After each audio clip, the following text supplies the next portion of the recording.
Oh dear.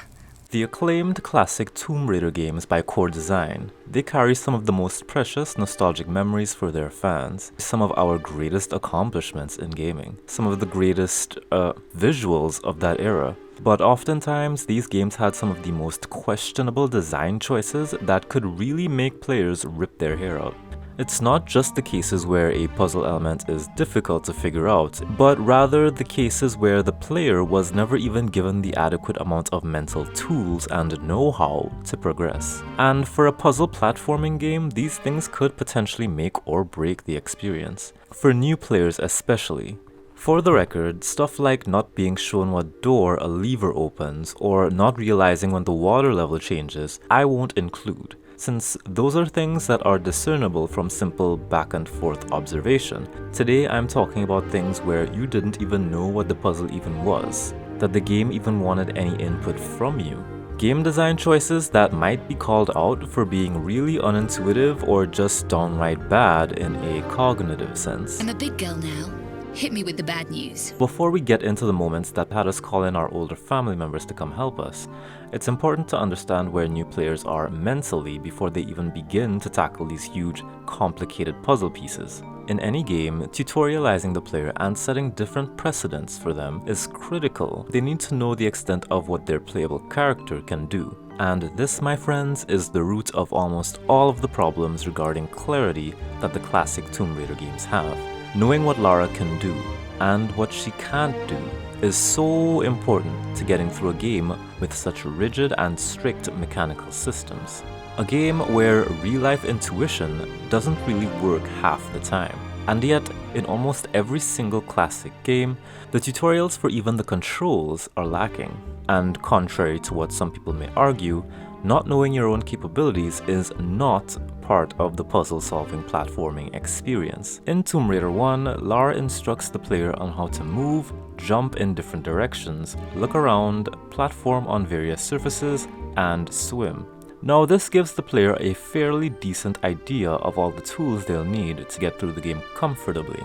It omits certain moves like rolling to turn around or swan diving, but thankfully these aren't ever required. The one thing that is required is using the action button to interact with objects. But the nature of the interactables in the game are thankfully intuitive enough to where tutorializing it wasn't really necessary. But then there's also the question of combat, which Lara's home won't ever cover. Like interactables, shooting is at least in your face enough to warrant the player pushing buttons to try and do it. We also have the game manual. This will instruct players on the action button's uses, as well as shooting and pushing blocks. So in the first Tomb Raider, even though there's a bit left out for the player to have to fiddle around with their controls for, they can at least comfortably progress through most levels without hitting a wall. Due to its infancy, TR1 doesn't stall the player too much with unnecessary mind melters, apart from a few honorable mentions. So let's get into the main list, the top moments in classic Tomb Raider games that just gatekeep progress unfairly, in my opinion. This set of obstacles is easiest to traverse by using. I know what you're probably thinking. Windows break, so obviously shooting windows to get to a new area should be obvious. But we're now reminded of the fact that in Tomb Raider, realism doesn't exactly hold that much sway. Homegirl didn't have the physical capabilities to get through this gap, or pick up this item, nor is she exactly able to shoot her way through every other window. So this one's not only about a lack of precedence, but also inconsistency. The habit of shooting inanimate objects hasn't been a focus in this game or the last, and setting other examples where shooting a similar object doesn't work at all, well, you're just setting them up for failure at that point. And it's such a common issue that kids playing seem to always need outside assistance or just dumb luck to get past such a simple roadblock. Doesn't look like I can get through this window though, so where on earth do I go from here? Oh, guys, I'm still stuck. Managed to get my camera inside the house. What? No, that's not right.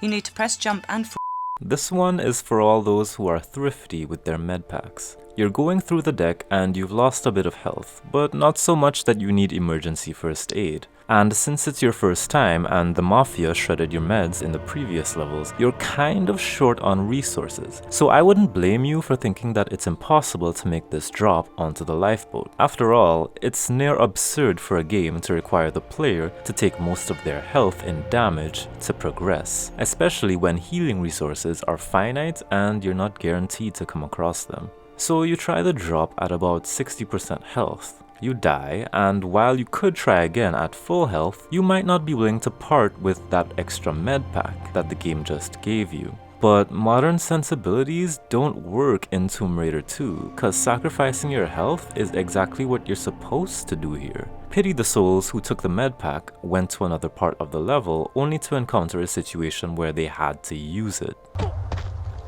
Yeah, there's the key. Holy shit, that's a lot of health I've lost. How much health do I have? Cool, let's use a small, because I kind of have to, otherwise I perish. Winds of change is from Monsters Inc. for sure. Oh my god! This is just a worse instance of a drop that they had you do earlier in the Maria Doria, and that one was at least kind of acceptable, cause that was near the start of the level, where the player would have likely had full health. Wouldn't blame you either if you did these drops thinking you somehow cheesed what you were actually supposed to do. Tomb Raider 2 sets the precedent that medpacks aren't just a difficulty convenience like checkpoints or save states. Medpacks are keys to progression, so credit where credit is due to those who do no medpack runs of this game. They didn't have to do that. They could have put platforms you drop down. I don't like that kind of game design logic where you must take damage. Honestly, can't decide if this is bad level design or just complete trolling on the developer's part. Okay, that was quite a tough one. You need to make a running jump and then press action. Temple of Xi'an is infamous for being a long, arduous test of will for any player of Tomb Raider 2. But what's especially heartless is that after a rookie spends hours churning through the ordeals that the level presents them, the final challenge not only requires skill, but knowledge that the player isn't guaranteed to have. The Midair Roll is a new and highly useful addition to Lara's skill set in the second game. But in true Tomb Raider fashion, such convenient maneuvers aren't formally taught in the tutorial. Huh? How do I get her to flip though? They don't show you that in the tutorial. Well, that makes me feel a little better. While something like falling and grabbing a ledge below is easy to hint at and instinctively do using the capabilities the player knows about, the added control input required to do a midair roll to grab ledges or ladders behind Lara is not at all an easy expectation placed upon players, especially those without manuals. Oh, how in the hell are we supposed to do that? That's not working. It's just so awkward to do a jump and twist. Square and circle. And then I have to catch it. Turn around. Oh, I said turn around. Now jump and turn around. Oh, she won't turn around for me. Knowledge external to the game is all but necessary to progress, and since it requires not only a quick consecutive button input, it also involves a button that the player was never even formally instructed on for its basic use. This one ranks very high on the roadblock list for new players. It's one thing to ask the player to figure out a new mechanic in a safe, consequence-free environment, but in this death trap, evil. Congratulations, you did it. But perhaps I could have been. You get to the end of TR2 and after nearly crapping yourself at the sight of a massive hulking dragon barreling towards you, spewing fire that causes you to get a game over about a dozen times, you finally put the last bullet in the giant lizard's hide and it falls defeated. When you realize that, despite having collapsed, the thing's still breathing, the golden lizard rises again, ready to do battle once more. How do it? Cool. Yeah, take that. Oh, what? What's going on? Is he dead? This game just trolled me. Spending yet another few attempts dispatching the beast, you notice on probably your second or third supposed victory that the beast has flopped over with its belly facing toward you. You remember that the dragon only dissipates once the dagger is removed from the belly, and so you resolve yourself to make the dash towards the thing's stomach. risking being crushed the moment it wakes up. You smack Lara's face against the lizard's stomach and hammer the action button, only to disappointedly realize that nothing's happening. Aha. What? I need to do something there. I don't know. What am I... Am I not supposed to... What? Surely that's the answer, though it could also not be. After all, this isn't the first time you've hammered the action button against a surface that you hoped would do something to let you progress. So maybe you've got the wrong idea. And so your suffering continues until eventually you realize that you were right all along.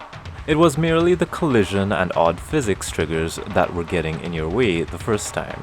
No, no, no! Get it! You piece of shit! Right, time to run. Grab the dagger out of his belly. Grab it. Oh, we've done it. Oh dear. Back to the start if I want to beat my bestie. Hey, I like the look of this. Getting on vehicles in Tomb Raider games is easy enough. Pressing the action key does literally everything, so it's not hard to get in. Problem is, what happens when you're inside? Maybe Lara knows how to drive this stuff, but the player definitely doesn't. As there are no formal tutorials on how to use vehicles, even when there's a vehicle in Lara's home, let's go as fast as we can. The player is always expected in Tomb Raider games to f*** around and find out. Problematic in itself if there are hidden or subtle functions of vehicles that are needed to progress. Yes, please tell me. Oh, I thought I would get to... Oh, disappointments. This is really hard. Am I doing something wrong, or is it just maybe like you need more speed, maybe you need to get into that place from behind you. No. This problem is repeated a bunch of times throughout the series in different ways, but I'm just gonna throw them all under the umbrella of vehicular woes. Whether it's knowing that some vehicles actually have a boost function. Is there like a rev machine, a rev key? There's a boost button. Yeah, I thought, but I don't have it. Or that you can jump out of certain vehicles mid-drive, the subtle differences in maneuverability depending on which D-pad directions you're holding at the same time, every control input concerning the damn minecart, or just how to get out of the bloody things in the first place. Tomb Raider 3 really did people dirty with that, and it's not at all funny. How do I get off? Actually, how do I get off? I'll get off eventually. Okay, Google, how do I get off the quad in Tomb Raider 3? For the record, in Tomb Raider 2, it's the jump button plus left or right, and in Tomb Raider 3, it's the ever enigmatic roll button plus left or right. Oh, and also, you need to make sure Lara's got enough space to get out, and that the terrain isn't all screwed up for her to do it. My condolences to those of you who played these games without a manual in the age before internet guides. No. Are you able to slow her down or lean her? Probably, I don't know. Apparently pressing jump is brake. Okay. Thank you, Stella. Thank you, Stella. Check out the rolling demo, and you'll soon see that Tomb Raider 3 is by far... Lara's guns aren't that destructive or interactive when it comes to objects that aren't living flesh, or very specific sections of glass. Precedence. It's so important when offering gameplay experiences to players, because in games with lots of aesthetic charms and visuals that try to mimic realistic physics sometimes, you have to be clear about subconsciously drawing the line in players' heads on to what extent does gameplay meet reality. Undoubtedly, this is one of those moments where the game designers really just put too much trust in players picking up what they were putting down. The fact that Lara doesn't even aim at a shootable object like she did with TR1's Skion makes it even less intuitive, cause otherwise the need to shoot a non-living object in this game is almost non-existent and can easily fly over people's heads. I'm just confused. I thought maybe like a confuser into coming this way or something like that, and then blowing that up. I don't know. There's gotta be something I can do. Maybe it hasn't got anything to do with this at all. I don't know. She just won't interact with it. I think it's probably... I bet we can later. I bet it needs to be opened. I mean, I could be wrong, but that's what I'm guessing. It'd be one thing if these games did this random stuff all the time, like if shooting props to progress were as frequent as pulling levers and finding keys, then it wouldn't be an issue. But the once in a blue moon approach with these unique interactions just throws off the groove. To avoid falling off the ledges, you can use the walk button. That way... Oh no, that should have worked. Okay, I guess that is not the right way. No, What the? There's no two ways about these jumps. They're just vague design oversights, or at least misguided design oversights. Some people might call them glitches, but they're so etched into the system of how Lara moves that whether they're intentional or not, it's just how the game works. There are a select few jumps in the classic series that simply do not work as any normal person playing the game for the first time would expect, and it's only through tiresome trial and error that you'll eventually manage to make them. Problem being, you simply cannot grab the edge of these ledges and you simply have to let Lara land on her feet, which is never exactly the safe option when presented with horizontal ledges like these. I always failed this jump. This jump's really hard to do. Oh yeah, it took me ages as well. It's because you don't have to grab in midair, I think. These ledges are placed just low enough from Lara's dismount that her grabbing animation will end just before making contact with the edge. But it's the way these ledges seem to be the same as any other normal edge that really makes these jumping segments evil, as the player is expected to throw away the normal mode of operation under the pretense that they know the exact height of failure for Lara's midair grab. You don't want me to grab that one? Really? Oh my god, sensational. Thank you. Oh, it actually did. It worked. I am utterly confused. Yeah, me too. What if I jump and don't try to grab it? I don't see how that would work, but everything else is working. Wow, okay. I did not expect that. So we're getting into Last Revelation territory now, and while a lot of the instances of lacking clarity from earlier games can also be attributed to Tomb Raider 4 and beyond, if you're a series regular by this point, you may be familiar with core design being this obscure. And yet, Tomb Raider 4 and Chronicles still managed to raise the bar on making the player wonder what the heck they need to do despite all the precedents set by the past 3 games.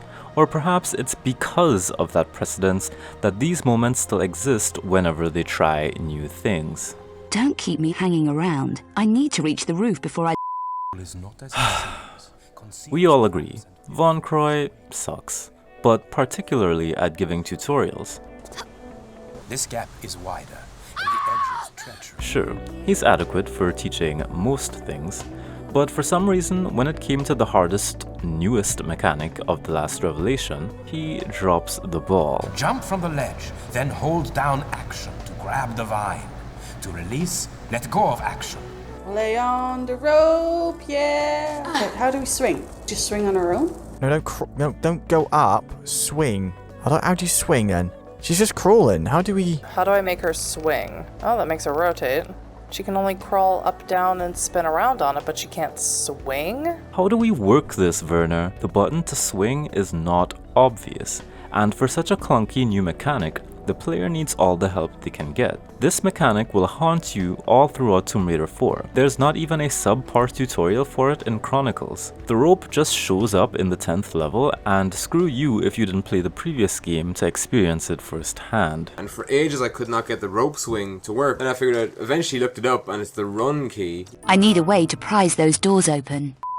It hasn't exactly been made clear what Lara's action button can do or what their limits are throughout these games, but the example's been relatively set. Blocks, ledges, keys, items, switches, the mainstays of the game. New uses for the action button are at least usually well telegraphed enough to where it only makes sense that a key item needs to be used at a certain location. But when it comes to Lara's ability to just interact with part of the level geometry in uncommon ways, the uses of the action button really just feels like a slap in the face sometimes. Here's a floor tile. Maybe it's a trap door. Might be a long shot, but maybe Lara can open it. What is the deal with that thing? Why doesn't it open? It should have opened. That looks like it's some sort of... Oh, maybe I can open it. it's not. Alright, well, that's a shame. She can open the floor, just not on that particular side of it. But to back up a bit, it's been common knowledge that trap doors need a switch or a lever to just open, and the same thing for doors. This is where previous knowledge hurts players of the older games when they're going through the newer ones. Oh, it's a door. Has there ever been a door before that was closed that she could just open? Don't remember there ever being a door like that. Since when could Lara open doors underwater? I'd figured out that I had to find a way to open these, obviously. How do I do it? There's no levers, there's nothing. And of course, this is the last revelation. And in the last revelation, Lara can open doors like a normal person. That's what I spent so long looking for. Old types of level design and mechanics actively conflict with the presentation of new ones, and since there isn't a formal tutorial on Lara's ability to interact with all of these different things, nor is there indication or cues as to what is interactable and what is not, the only thing the player really has to go off of is past experience. This also doesn't open, like, come on. Pretty sure I've already tried this, right? Just whacking it with a crowbar. Okay, how about the crowbar on this? No.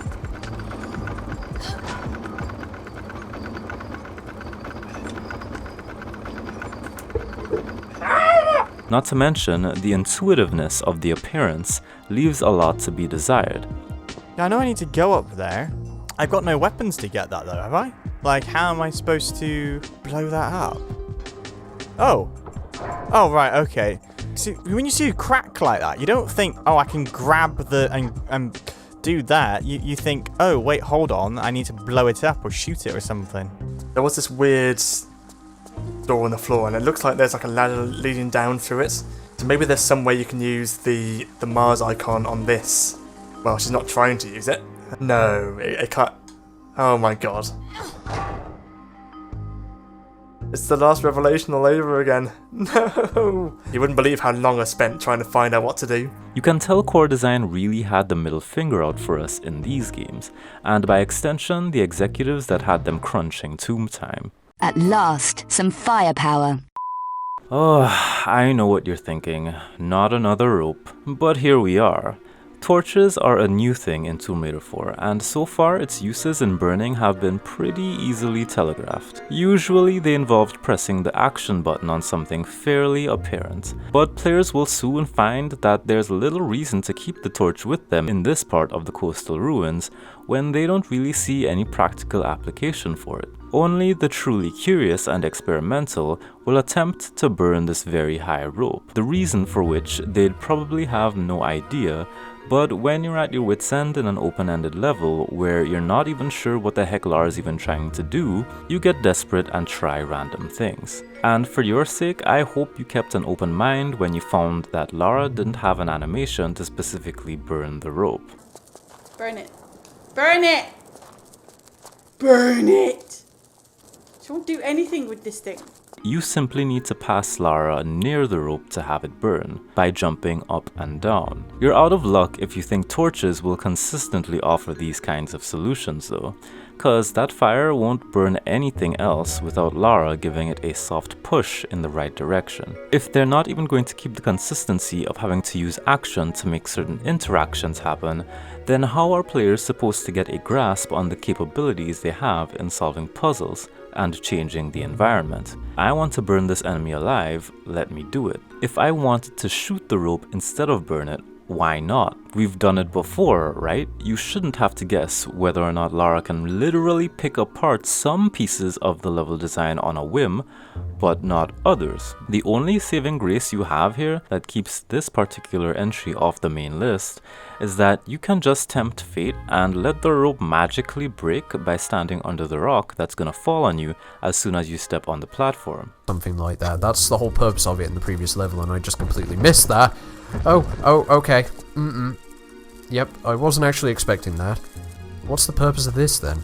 I mean, yay, I've got a torch, but it doesn't seem to do much.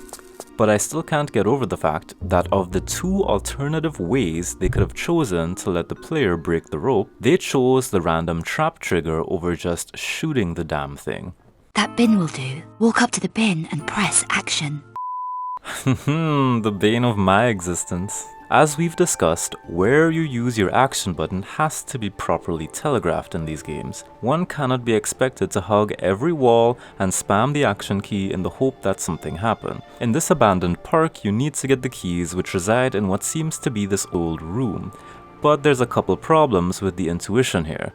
First, you have to know that you need keys to a particular area. Next, you need to be able to see the keys where they are. Then you need to come up with the idea that instead of trying to find a way to open this particular room, or maybe blow a hole in it, or find some way to personally enter it, you're expected to depend on Lara to have the foresight to use a stick with a hook to grab the item. For those of you who've played Tomb Raider games before this no doubt seems like a wild prospect.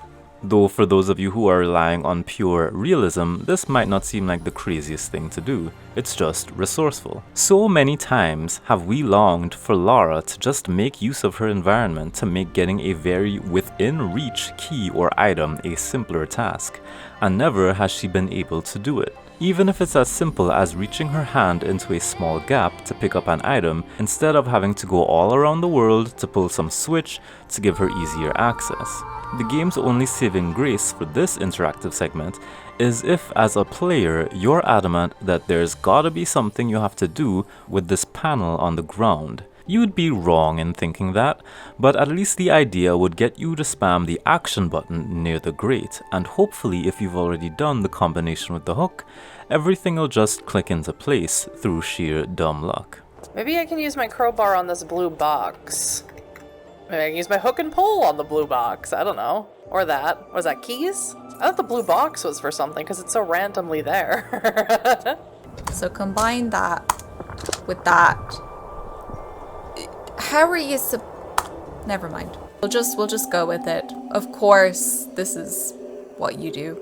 On the same page as the previous interactive segment, in Gallows Tree, young Lara's just roaming about trying to find literally any way to progress. She finds a rubber tube and a pitchfork thing, which you can combine to make a slingshot. As you came here with no weapons, you're probably thinking, great, maybe it'll come in handy. What is the most appropriate use for a slingshot on a haunted, deserted island filled with hostiles? Why would a catapult do any good here? What am I supposed to do this with? Like, I don't understand. What is the point? Catapult. Don't suppose you want a catapult, do you? No. No. Grab your torch and your pitchforks. Do I use it here? I do. For what? A slingshot. That's the word. Good. I'm glad we did that. Lara did not need to destroy this entire structure. Like, what is this? In stealth mode, there must be a better way of dealing with the guards. We have to give Tomb Raider credit for trying to insert different ways to dispatch enemies that doesn't involve ammunition. However, once again, transparency on how to use these lethal items is completely lacking, especially given prior precedents in a game like Tomb Raider 3. TR3 introduced crowbars, used almost exclusively for accessing different areas. Tomb Raider Chronicles has updated the crowbar's use into being a lethal weapon. Except it's not like you can equip it or try it out in your free time like every other weapon. Just whacking it with a crowbar. It's kind of disappointing you don't actually have it like a weapon. Instead, it's treated like a key item, with the keyhole essentially being a very specific point behind a designated enemy. The ability to interact with enemies in such a close, intimate way for what is essentially a stealth kill has absolutely zero precedence. No, what am I supposed to do here? Am I supposed to get him on the fire so he sets alight or something? Go up and whack him with the... Oh dear. I'm so confused right now. Very confused. Ah! What do I have to do? They haven't taught me how to do these. There's gotta be a button. I'm gonna stand here. You're gonna cut this phone, okay? I'm gonna cut the phone and the alarm's gonna go off. I don't understand. What am I meant to do now? I could try setting him on fire. Do I have any weapons? I have a crowbar. How the hell am I supposed to fight him? Unless I have some secret hand-to-hand moves I haven't heard about. Oh! Ooh! Suddenly, I have melee stealth kills. God, this really does remind me of Area 51. In cases like these in the past, you're expected to at least stealth past enemies or use other environmental hazards. And if you thought that this would be a consistent mechanic usable on any enemy that you sneak up behind, oh boy, you would be wrong. So I wouldn't blame you if Tomb Raider Chronicles consistently loses you with its implementation of crowbars and slightly less unintuitive bottles of chloroform. At least the chloroform has intuitive purpose. They're still a pain to activate sometimes though. I need 9mm protection, plastic explosive, maps and information. Stun pack. We're just gonna continue with the trend of new things that Lara can do that no one's gonna mention or hint at. Oh my god, the audacity of the grapple gun. How does it work? Where does it grapple to? This must have had an entire section in the manual. The tutorial for this could have occupied an entire room in Lara's home. This is just a mess. And then this is another ridiculous thing, right? So we've never had a grapple gun before. We're just supposed to know where to use this gun, how to use it. You know, this little square is supposed to be sufficient. Ridiculous. Grappling gun. Do I aim it? I do. So do I aim for the... That doesn't do anything. Does it do anything at all? No. Oh, do I have to like stand on... Excuse me! I need some information. How does it work? How does it work? He hasn't told me how it works. I've got a grappling gun. I've got ammo for the grappling gun. They've presented the situation, it looks like it's grappleable. Like, it's set up, but it doesn't do anything. Or that vent up there.